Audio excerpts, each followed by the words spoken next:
What do people actually think they're achieving? Anybody can look at it's called the energy dashboard. You can get it up on your computer anytime and see on a normal day in this country where the power which is lighting your home and your place of work and everything else you see, where it's coming from. And on a day when the wind isn't blowing, it's largely coming from gas.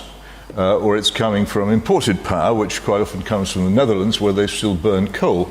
We don't burn coal anymore because we didn't just close down our coal-fired power stations, we blew them up. We were so certain we were right to do so. At the same time, China is, even as we speak, building the equivalent of two new coal-fired power stations a week. India has a vast expansion program of coal-fired power stations, even if George is right about his tremendous predictions of apocalypse.